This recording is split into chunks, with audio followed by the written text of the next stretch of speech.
Okay, good morning guys! So today, welcome to my daily vlog dito sa Dubai. And dahil mainit doon, isi-share ko po sa inyong lahat kung ano po yung mga expenses na meron po ako. Okay?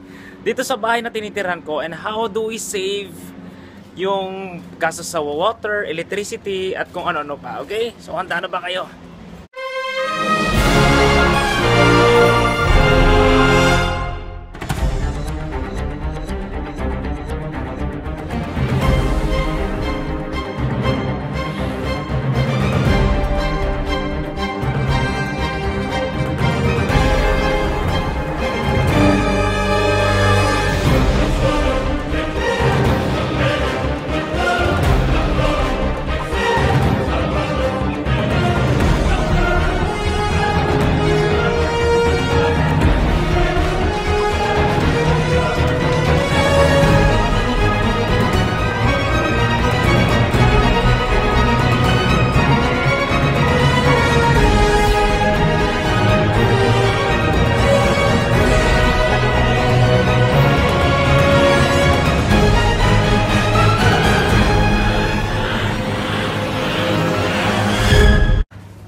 So ito yung lobby namin.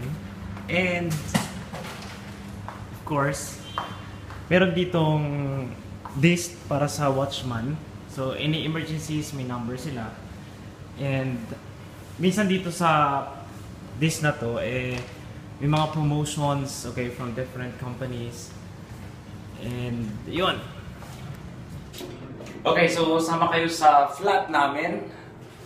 Dito guys, actually, I'm just renting a partition.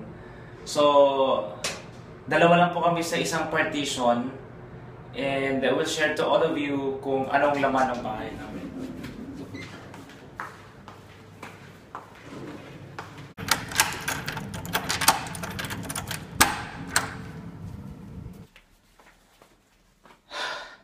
Ang init sa labas.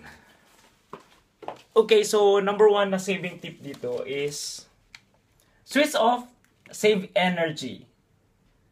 A friendly reminder to conserve electricity. So turn off the lights in areas that are unused during the day and lights that may be left on overnight. So switch off the AC before you leave the house. Okay. So yun yung number one saving tip dito. And then kaya nakapatay yung mga ilaw namin. Kaya pagpasok mo sa loob, that's the only time nabubuksan mo yung ilaw, of course. And here, so sa laundry namin, we also have schedule, okay, to follow. Ang advantage po nito is, of course, hindi kayo mag-aagawan sa sampayan, although we have our own sampayan kasi talaga. So we follow yung schedule. And ayun, so parang organization lang din. Okay, and of course, we have here a schedule also of our cleaning sa kitchen. What's good about that actually is, alam mo yun, tinatrato kasi namin yung bahay as our own, di ba? So of course, ayaw mo nang makalat, ayaw mo nang madumi. So, kung wala kasi schedule, minsan ang hirap kasi sa ilang mga nagbo-board, okay? Natin alam nilang naglilinis naman, so they don't mind cleaning. So, mas maganda minsan na yung may schedule na fina-follow para kahit papano may hiya-hiya naman ng konti. Okay? And also here, meron kaming note dito. Do not leave the dirty plates, cookingware, etc. Throw the garbage when bin is full. Clean the stove after use. So, ang problema kasi dito sa Dubai talaga is hindi lamok. Ang problema namin dito is ipis, tsaka langaw. Kaya napaka-importante na yung walang naiiwan ng mga pagkain sa lababo. Kasi nga, of course, if there's food, may mga insektong pupunta dyan, diba? So, number one nga yung ipis talaga. So, napaka-importante po nun. Kaya, dapat, after you've done something in the kitchen, try to clean it and then itapon sa basura yung mga pagkain. Kasi, para hindi dumami yung mga ipis sa bahay. And we also recommend sana, guys, if you have yung ganitong klaseng lagayan ng plato, hindi yung katulad dito na open kasi medyo exposed nga siya sa maaari kung anong maglalakad-lakad dyan. So we recommend yung may cover na lagayan ng mga plato nyo para at least safe. Then marami akong binili mga ganitong containers. Reason for this is whatever yung mga leftover, like ito chichirya, at least nasa sealed container mo siya ilalagay. So, aside from, of course, hindi siya sisingaw, or may iba bumibili ng parang plastic na pang-ipit, na parang pang-lock, or if you have the plastic lock na nabibili sa supermarket, mas maganda po yun. So, dalawa yung advantage nun. Number one is, of course, para hindi siya sumingaw, and then number two, hindi siya pasukin na kung ano-ano mga insects, okay? So, pero ako, I prefer yung container kasi para mas maganda yung stocking. So, sealed talaga siya. Then, dito kasi sa day-to-day, mura lang naman. Diba? So, pwede kang bumili ng marami niyan. And then yung gas is very important na dapat naka-off siya if not using. So dito sa amin meron kami reminder, so although hindi siya ganun kalinaw. But then make sure guys, especially if you're leaving the house, to really turn it off. So dito sa amin kasi may color coding yung gas namin. So kapag red yan, it means it's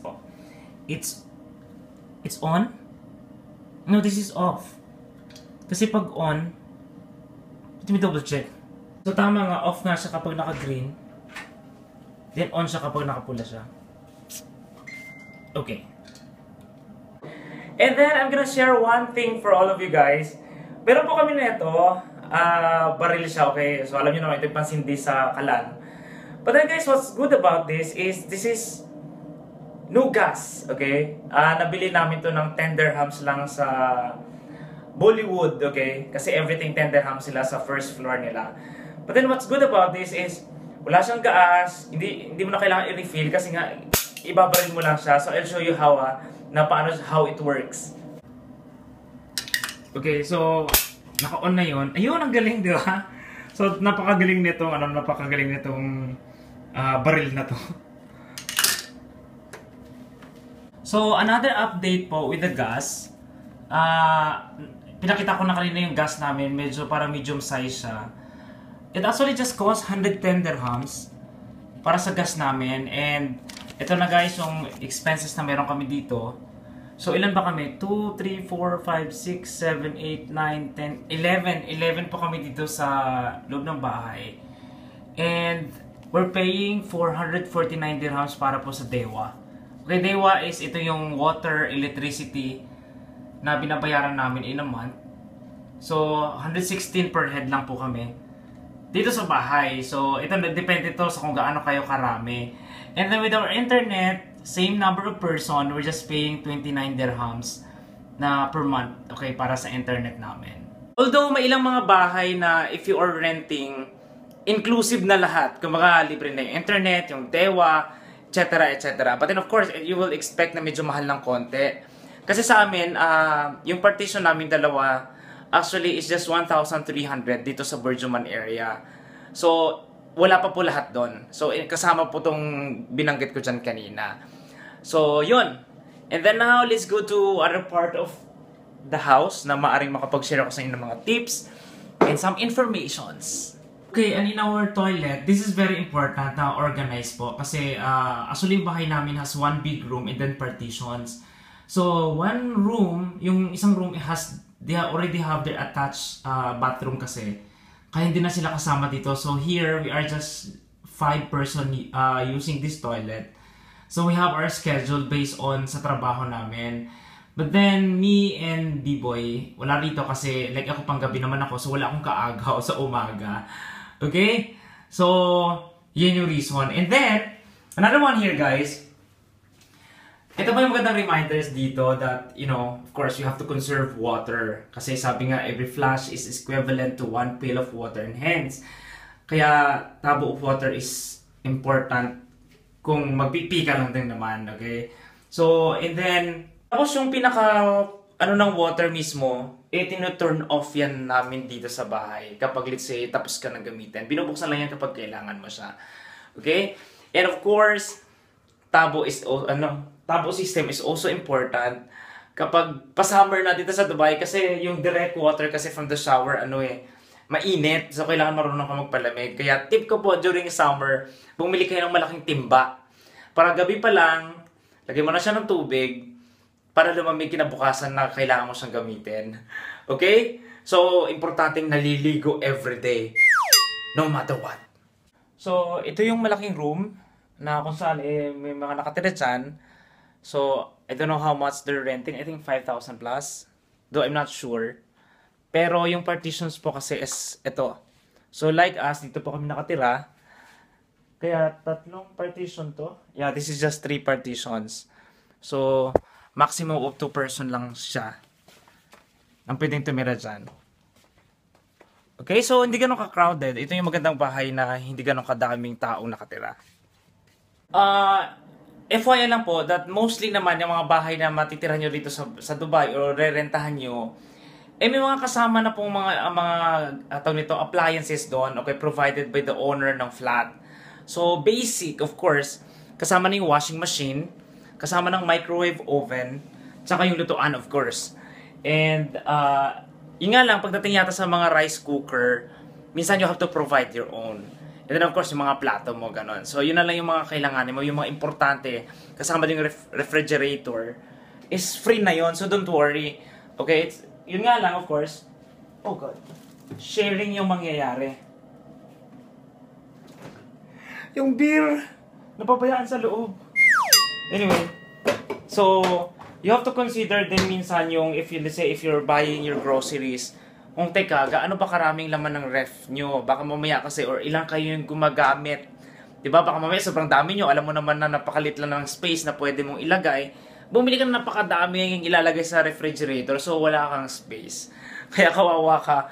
So dapat, you have to consider while doing your grocery, yung size, okay, yung space available inside your refrigerator. So, although sa amin hindi siya issue, is because ilan nga lang kami nakatira, kita nyo naman maluwag pa rin. Kami naman yung sampahin namin is nasa terrace lang. Although may ilang bahay dito sa Dubai na wala silang terrace kasi kaya nagsasampay sila sa loob ng kwarto. So, yun yung actually mahirap minsan kasi kulob yung yung mga damit. Pero tip ko po sa lahat, especially doon sa mga nagsasampay ng itim, kulay itim, better po na na wag masyadong patagalin, okay, na nasa ilalim ng arawan. It's because mangungupas nga yung kulay. So ginagawa ko yung itim, sa loob ko lang siya sinasampay para hindi siya mangupas, hindi siya madaling maluma tingnan. Kasi lalo na ako, ang dami kong itim na damit. So ganun yung ginagawa ko. Well, I think that's all for today, guys. Thank you so much for watching this video, and anything that you wanted me to do, guys, dito po sa Dubai, anything information na gusto nyo pong malaman, just try to comment below and I will try to reply you back, okay?